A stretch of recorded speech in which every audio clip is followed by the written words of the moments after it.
کے بعد جو مبارک ایام ہیں، یہ 10 دن جو ذی الحجہ کے کہلاتے ہیں، یہ بھی بہت مبارک ہیں کہ رمضان مبارک کے بعد سب سے مبارک ایام یہی کہلاتے ہیں 10 دن کے، اور یہ اتنی مبارک راتیں ہیں کہ اللہ تعالیٰ شانہ نے قرآن پاک میں ان 10 راتوں کی قسم کھائی ہے۔ اور وہ مبارک راتیں کتنی مبارک راتیں ہوں گی جن کو راتوں کا پیدا کرنے والا، راتوں کا بنانے والا خود قسم کھا رہا ہے ان کی عظمت کی، ان کی خیر، اس کی برکت کی، اس کی کامیابی کی۔ اللہ پاک خود قسم کھاتے ہوں تو اس کی قدر و قیمت اور بڑھ جاتی ہے۔ کیونکہ ہم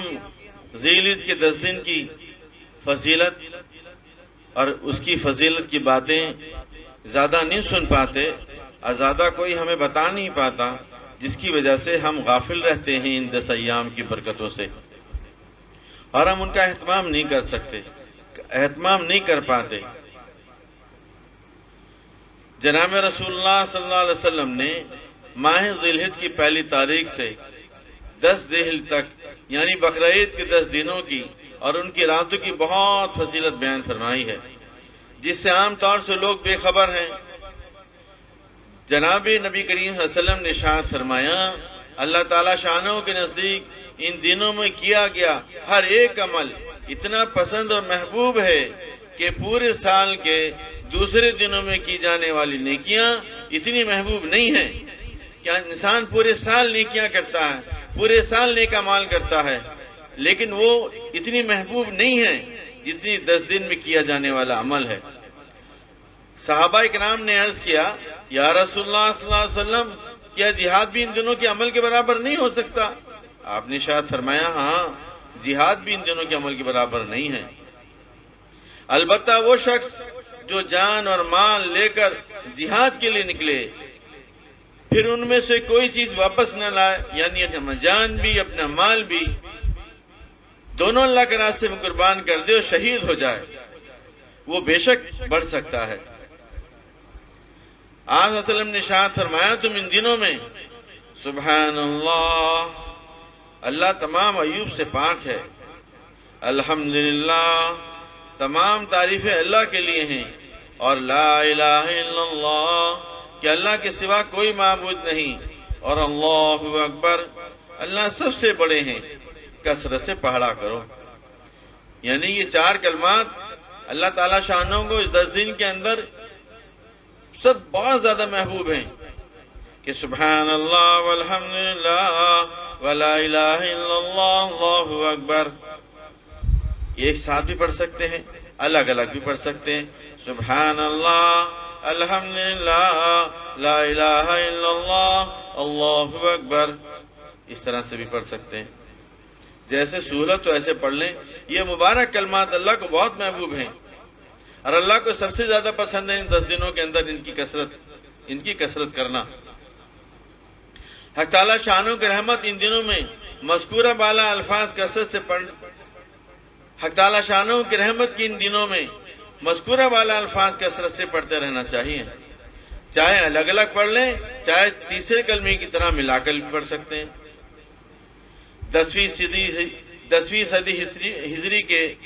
مشہور بزرگ شیخ علامہ عبد الوہاب مفتی فرمایا کرتے تھے کہ آدمی کے لیے لازم ہے کہ وہ اپنے کاموں سے فارغ ہو کر تنہائی میں استحضار کے ساتھ، اللہ کی دھیان کے ساتھ، رمضان کی آخری عشرے میں اور بقرعید کے شروع کے 10 دنوں میں ان کی راتوں میں خصوصاً ذکر اور اذکار اور دعا وغیرہ میں مشغول رہا کرے۔ یعنی ان 10 دنوں میں کثرت کے ساتھ اللہ کے ذکر میں، دعاؤں میں، عبادت میں انسان مشغول رہے۔ ماہ ذی الحجہ کی پہلی تاریخ یعنی چاند رات سے 10 تاریخ تک ہر ایک رات میں جاگنا اور عبادت کرنا مستحب عمل ہے، یعنی حق تعالیٰ شانوں کے نزدیک یہ پسندیدہ عمل ہے۔ اور اس طرح حدیث پاک میں رسول اللہ صلی اللہ علیہ وسلم اس کی فضیلت بتاتے ہیں کہ ان 10 دنوں کی راتوں میں ہر ایک رات کے ثواب شب قدر کی عبادت کے برابر ہے۔ یعنی ان 10 دنوں کے اندر جو انسان رات کو عبادت کرتا ہے اللہ کے سامنے حمد و ثنا بیان کرتا ہے، دعاؤں کا اہتمام کرتا ہے، تلاوت کرتا ہے، ذکر کرتا ہے، تو اس کو اتنا بڑا اجر و ثواب ملتا ہے جیسے اس نے لیلۃ القدر کی مبارک راتوں میں عبادت کی ہو۔ میرے بزرگوں، اتنی بڑا عبادت کا ثواب ہے، اور یہ کوئی مشکل نہیں ہے، یہ کوئی مشکل نہیں ہے۔ اگر ہم اس مبارک رات میں اللہ تعالیٰ شانوں کو ان مبارک 10 دنوں میں جو سب سے زیادہ محبوب ہیں وہ 4 کام ہیں۔ ایک تو تیسرے کلمہ کا پڑھنا، سبحان اللہ والحمدللہ ولا الہ الا اللہ اللہ اکبر، ان کلمات کا تکرار کرنا کثرت کے ساتھ۔ دوسرا، رات کا قیام کرنا، رات کا قیام کرنا، تہجد کی نماز پڑھنا یا عشاء کی نماز پڑھ کر۔ اس کا آسان طریقہ یہ ہے کہ عشاء کی نماز پڑھ کر بندہ 2 رکعت نماز نفل توبہ کی پڑھ لے کہ مولا آپ نے اس رات میں جو خیر رکھی ہیں، جو برکتیں رکھی ہیں، جو عافیت و فیصلے فرمائے ہیں، جو خزانے رکھے ہیں ان مبارک راتوں میں، اے مالک میں تو جانتا نہیں ہوں، میں تو انجان ہوں، لیکن میں آپ سے توبہ کرتا ہوں، میں اپنے طرف سے بھی توبہ کرتا ہوں، اپنے گھر والوں کی طرف سے بھی توبہ کرتا ہوں، پوری امت کی طرف سے توبہ کرتا ہوں۔ اے مولا آپ مجھے معاف کر دیجئے، میرے گھر والوں کو معاف کر دیجئے، اور پوری امت کو معاف کر دیجئے۔ اور 2 رکعت نماز نفل حاجت کے پڑھ لے کہ اللہ اس میں آپ نے جتنی بھی خیر رکھی ہے آپ بہتر جاننے والے ہیں، میں آپ سے ان تمام رات کی خیر کا سوال کرتا ہوں جن کی آپ نے قسم کھائی ہے، جن راتوں کی اور جن راتوں کی خیر اور برکت کی اور جس رات کے خزانوں کی آپ نے قسم کھائی ہے، اللہ وہ خیر، وہ خزانے، وہ رحمتیں، وہ برکتیں، وہ کامیابیاں، وہ ترقیاں، وہ چین، سکون، اے اللہ مجھے بھی عطا فرما دے، میرے گھر والوں کو بھی دے دے اور پوری امت کو دے دے۔ میرے بزرگوں، اگر سونے سے پہلے ہم ایسی 4 رکعت پڑھ لیں تو ہمیں پوری رات عبادت کرنے کا ثواب ملے گا۔ اگر رات کو تہجد میں اٹھ جائیں تو بہت اچھی بات ہے، اگر کسی وجہ سے آنکھ نہیں کھلی تو انشاءاللہ یہی کافی ہے۔ اگر اس تھوڑے سے کرنے پر اور تھوڑی سی محنت کرنے پر، قربانی دینے پر، تھوڑا نفس کے اوپر پیر رکھ کر اس کو کچلنے پر اللہ تعالیٰ شانو راضی ہو گئے اور اللہ نے عافیت کے فیصلے فرما دیے، میرے بزرگوں پورا کا پورا سال عافیت سے گزر جائے گا۔ اس فضیلت کے علاوہ 8ویں 9ویں عرفے کی رات میں اور 10ویں شب میں عبادت کرنے والوں کو جنت کی بشارت دی گئی ہے، یعنی کہ ان 10 راتوں میں اور 8ویں اور 9ویں رات میں جو آدمی رات کو عبادت کرتا ہے اللہ تعالیٰ شانوں سے کی طرف سے اس کے بارے میں جنتی ہونے کی بشارت دی گئی ہے۔ اور 10ویں یعنی خاص بقر عید کی رات کے بارے میں ایک اور فضیلت بھی حدیث پاک میں بیان کی گئی ہے کہ بقر عید کی رات میں کی جانے والی دعا انسان کی رد نہیں ہوتی، یعنی چاند رات کو رات میں جو دعائیں مانگی جاتی ہیں، عبادت کی جاتی ہیں، بہت مبارک راتیں ہیں، بہت مبارک رات ہیں۔ اس رات میں عبادت کی جانے والی عبادتیں اور دعائیں اللہ کے نزدیک رد نہیں ہوتی۔ جب اللہ تعالیٰ شانہ خود حکم فرما رہے ہیں بندوں کو، اے میرے بندو تم اٹھو میں تمہیں دوں گا، تم مانگو مجھ سے۔ کوئی اپنے دروازے پہ کسی کو دینے کے لیے بلا لے اور بلا کر کے واپس لوٹا دے، ایسے کیسے ہو سکتا ہے؟ اور وہ تو کریم آقا ہے، وہ تو رحم الراحمین ہے، وہ اپنے بندوں کو حکم فرماتا ہے، میرے بندو میں نے تمہارے لیے 10 راتیں مخصوص تمہاری عبادت کے لیے طے کی ہیں، تم اس مبارک راتوں میں تم مجھ سے مانگ لو گے، اگر توبہ کر لو گے توبہ کو قبول کر لوں گا اور تمہارے گناہوں کو معاف کر دوں گا اور تمہاری مغفرت کر دوں گا اور تمہاری پریشانیوں کو دور کر دوں گا، تمہاری کامیابیوں کو فیصلے کر دوں گا، تمہاری بیماریوں کو دور کر دوں گا، تمہاری الجھنوں اور مصیبتوں سے نجات دے دوں گا۔ جب اللہ تعالیٰ شانہ خود اپنے بندوں کو حکم فرماتے ہیں، میرے بندوں تم راتوں کو اٹھ کر کے میرے سامنے کھڑے ہو جاؤ، میرے سامنے آہوزاری کرو، میری حمد و ثنا بیان کرو اور مجھ سے دعائیں مانگو، تو میرے بزرگوں جو مالک خود حکم دے رہا ہو مانگنے کا اور کھڑے ہونے کا اور قیام کرنے کا، وہ مالک کھڑا کرنے کی اگر توفیق دے دے اور اس کے اوپر خالی لوٹا دے، یہ اس کی شان کے خلاف ہے، ایسا نہیں ہو سکتا۔ یہ 10 راتیں تو اللہ تعالی شانوں نے ہمارے لیے خصوصی طور پر عبادت کے لیے منتخب فرمائی ہیں۔ جتنی چاہے اس رات میں عبادت کریں، جتنی چاہے نمازیں پڑھو، جتنے چاہے ذکر کرو اور جتنے چاہے نفلیں پڑھو۔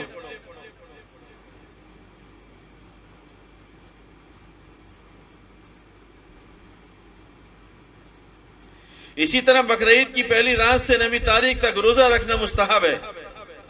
یعنی آج چاند نظر آ جائے گا انشاءاللہ۔ کل سے لے کر 8ویں تاریخ تک روزہ رکھنا بہت اونچا عمل ہے، اللہ کے نزدیک بہت زیادہ محبوب عمل ہے۔ جو آدمی ایک دن کا روزہ رکھے گا،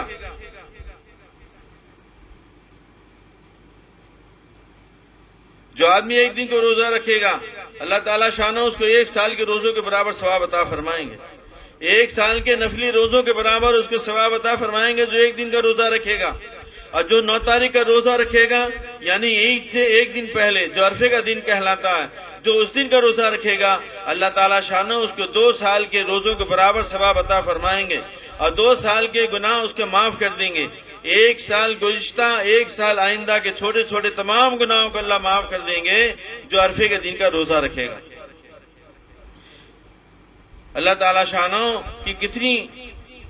رحمتیں اور برکتوں کا اور کتنا بڑا اللہ کا احسان کا معاملہ ہمارے ساتھ ہے کہ تھوڑی تھوڑی محنت کرنے پر اللہ تعالیٰ شانوں اتنے بڑے بڑے اجر و ثواب کا وعدہ فرما رہے ہیں، پھر بھی ہم نہ کریں تو یہ ہماری بدنصیبی کی بات ہے۔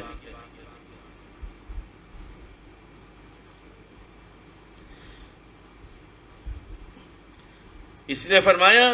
بقرعید کی پہلی تاریخ سے 9ویں تاریخ تک روزہ رکھنا مستحب ہے،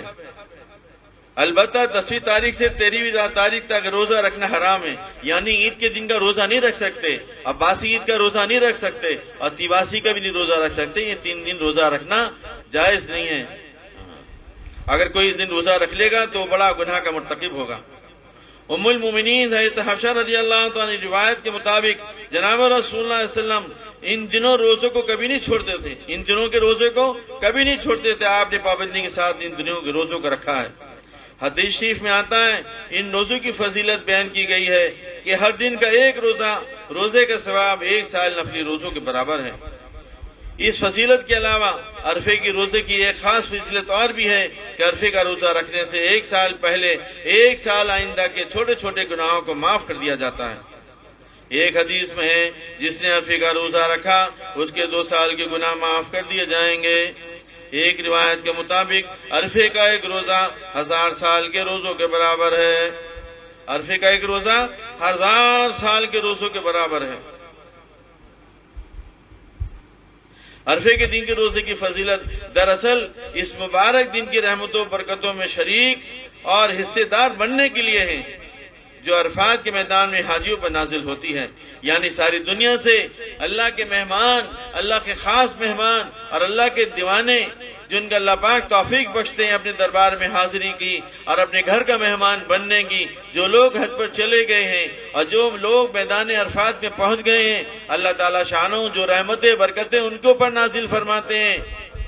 اور جو لوگ وہاں پر نہیں گئے وہ ان رحمتوں سے محروم رہ گئے۔ اللہ پاک نے ان کو بھی مایوس نہیں کیا اور فرمایا لوگوں اگر تم وہاں پر حاضر نہیں ہو سکے تو کوئی بات نہیں، تم اپنے گھروں میں رہ کے نفل روزے کا اہتمام کر لو، ہم تمہیں ان رحمتوں برکتوں میں تمہیں بھی شامل کر لیں گے۔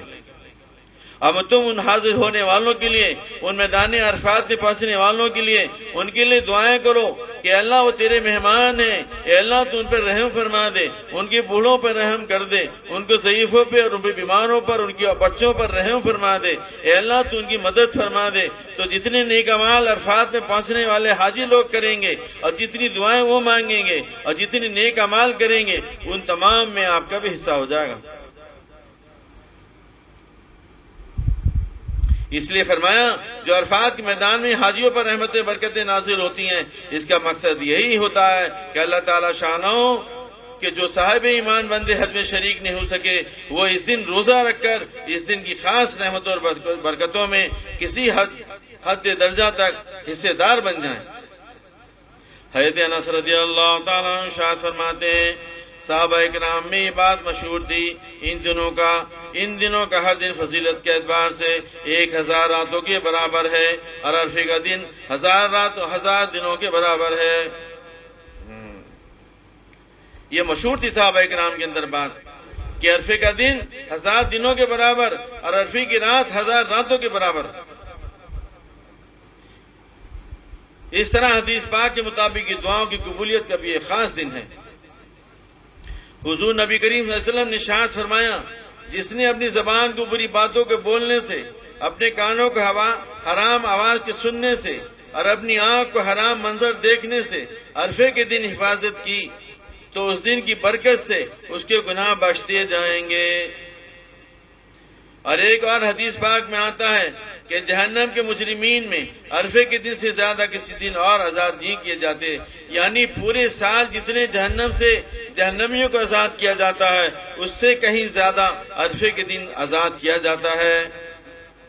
شریعت محترمہ میں بس اس بات میں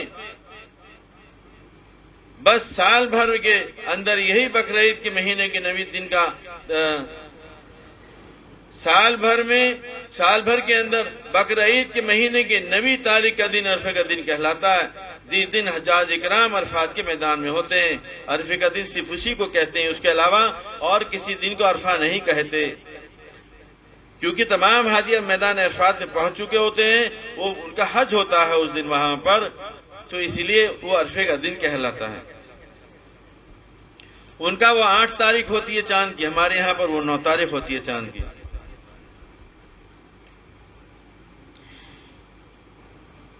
اس مہینے کی 10ویں تاریخ یعنی خاص بقرعید کے دن کے مطابق جناب نبی کریم صلی اللہ علیہ وسلم نے ارشاد فرمایا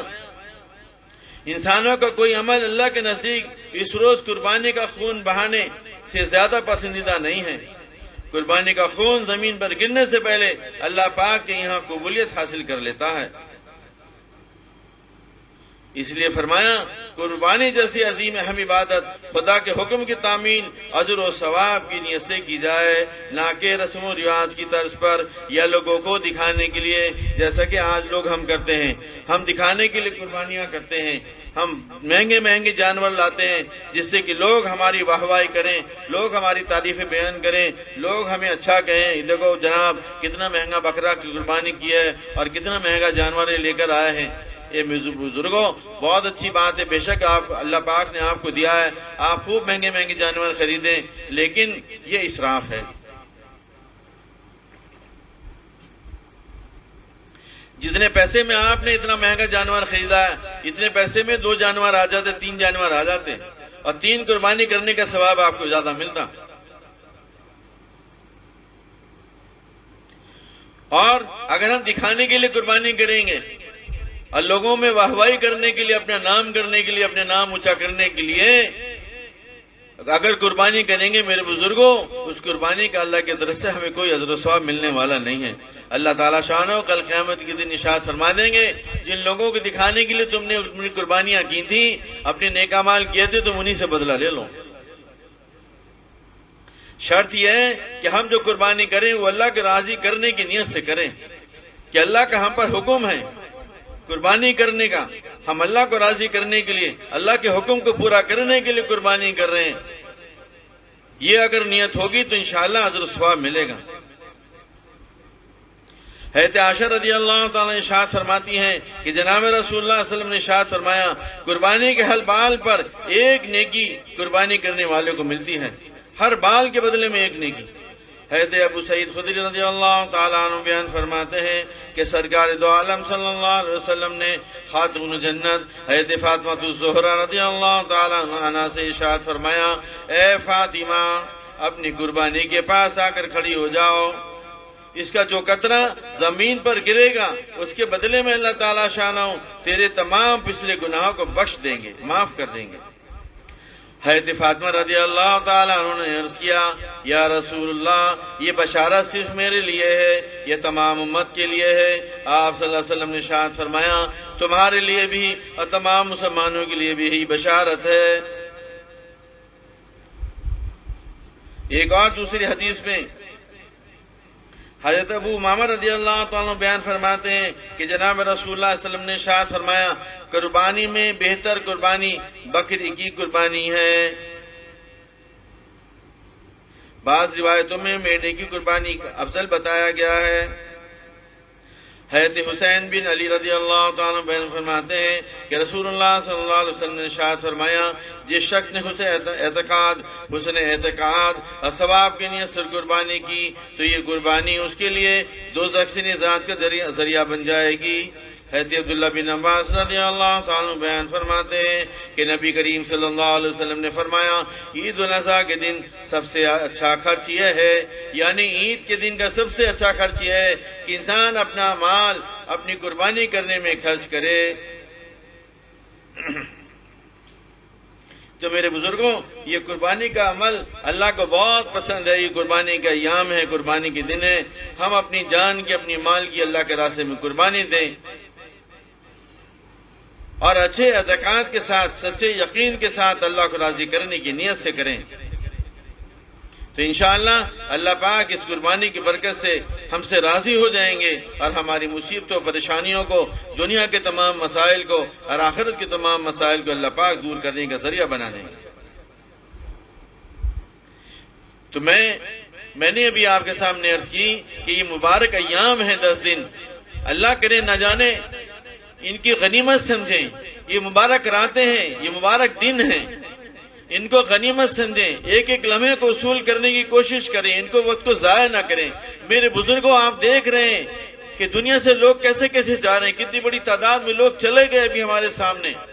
بڑے بڑے پیسے والے چلے گئے، بڑے بڑے عقل مند چلے گئے، اچھے اچھے جوان چلے گئے، بڑے بڑے مضبوط جسم والے چلے گئے، کسی کا ایک تھا وہ بھی چلا گیا، کسی کا 2 تھے وہ بھی چلا گیا، بعض گھرانوں کے تو پورے گھرانے ختم ہو گئے۔ یہ 10 دن اللہ پاک نے ہمیں تحفے کے طور پہ عطا فرمائے ہیں،